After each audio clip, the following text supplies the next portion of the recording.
Hi friends. I am Joy. And I am Jennifer. Welcome to the world of communication. So, today we are going to show you the evolution of communication.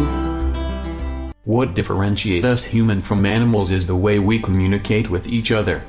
Here we will show you a brief history of how communication system evolved.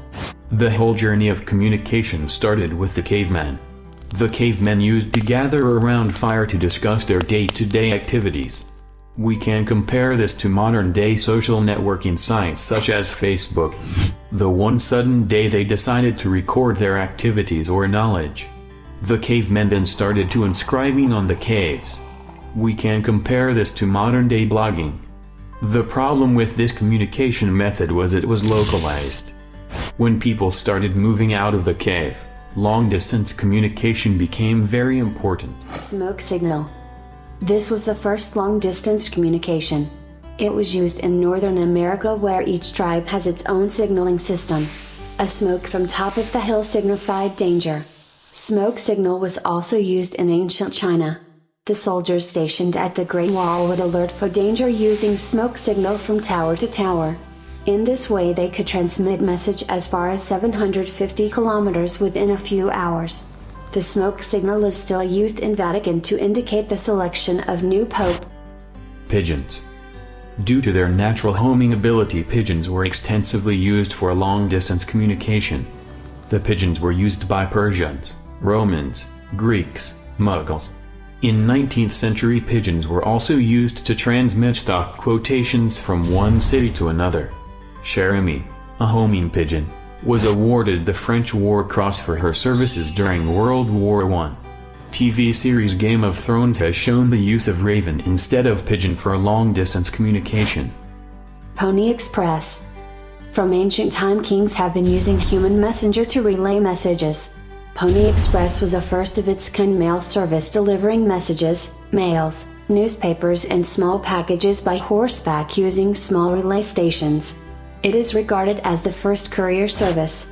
It was used in the mid-19th century to communicate between East Coast and West Coast of America. Semaphore flag. Semaphore flag was used in maritime during the late 19th century. The word semaphore is derived from Greek word sema meaning sign, and pharo meaning bearer. It is the telegraphy system conveying information at a distance by means of visual signals with handheld flags, rods and disc. It is still used during underway replenishment at sea and is acceptable mode of communication for emergency. Telegraph. Telegraphy was the greatest breakthrough in the field of communication. Although the smoke signal and semaphore flags were different form of telegraphy, but the harnessing of electricity in the late 19th century gave birth to electric telegraphy. Morse code is still used globally as a mode of communication. Till a couple of decades ago, telegraphy was the most popular form of long-distance communication. The US discontinued the use of telegraph in 2006. India's BSNL-owned telegraph service ended in 2013. It was reportedly the world's last existing true electric commercial telegraph system. Radio. The term radio in Latin means beam of light. In 1864, James Clerk Maxwell showed mathematically that electromagnetic waves could propagate through free space.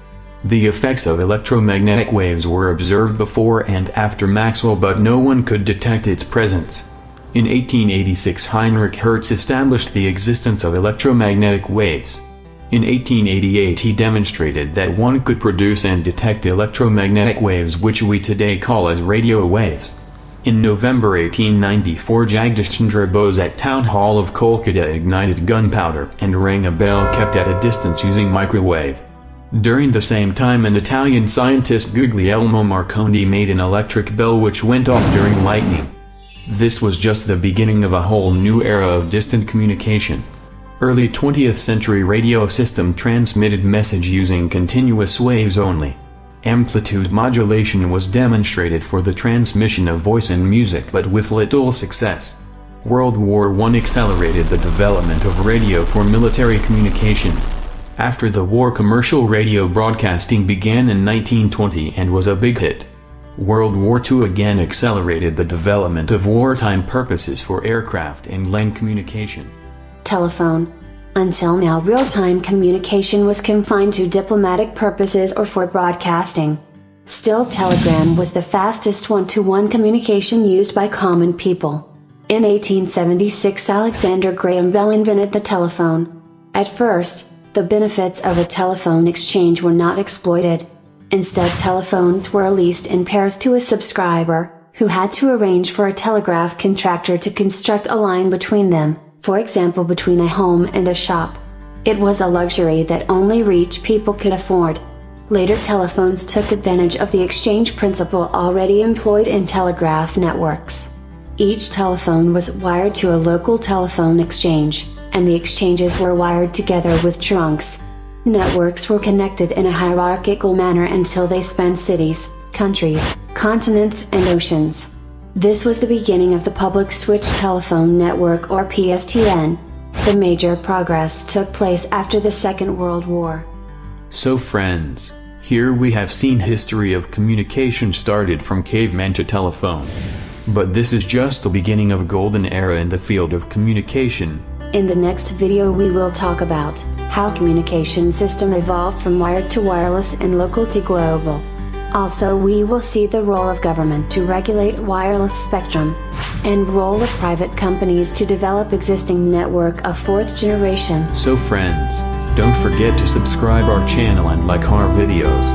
And stay tuned for upcoming videos.